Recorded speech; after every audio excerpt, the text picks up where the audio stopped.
početku smo djelovali pri društvu Hrvatska žena u Zagrebu, potom u sklopu zavičajnog društva Međimurje, a kao samostalna udruga od 2003. nastupamo pod imenom Ženski pjevački zbor Danica. Koncert smo započeli adventskom pjesmom, prvo na latinskom, a zatim na hrvatskom jeziku, naslovljenu Adeste Fidelis, u prijevodu Pristupite vjeri.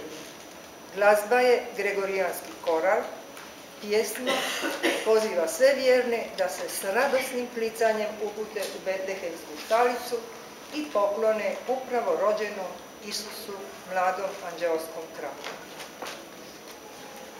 A sada u uvodnom dijelu našega koncerta je druga točka našeg programa i to je Oda radosti, tema iz zadnjeg stavka 9. simfonije Ludviga van Beethovena u obradi Rudolfa Maca iz 1970. godine. Upravo ta tema je uzeta za službenu himnu Vijeća Europe 1972. i Europske unije 1985. a na univerzalnom jeziku glazbe bez službenog teksta postaje europska himna pod imenom Oda radosti. Ona slavi zajedničke vrijednosti i izražava europske ideale slobode, mira i solidarnosti. Oda radosti je lirska pjesma uzvišena sadržaja posvećena radosti ideala slobode, jednakosti, prijateljstva, bratstva, općenito pobjeda dobra koju je napisao Friedrich Schiller 1785.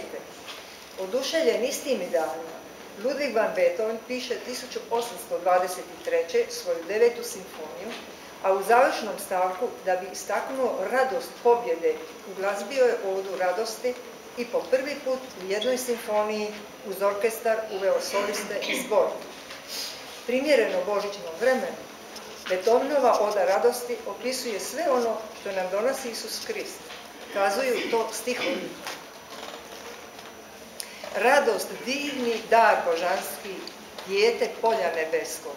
Tvojim žarom opijeni stupamo do praga tvog. Kad nas tvoja moć izmiri, nestat mora tuge svud. Svaki čovjek, brat je drugom, tvoj kad divni slijedi put. Bravo.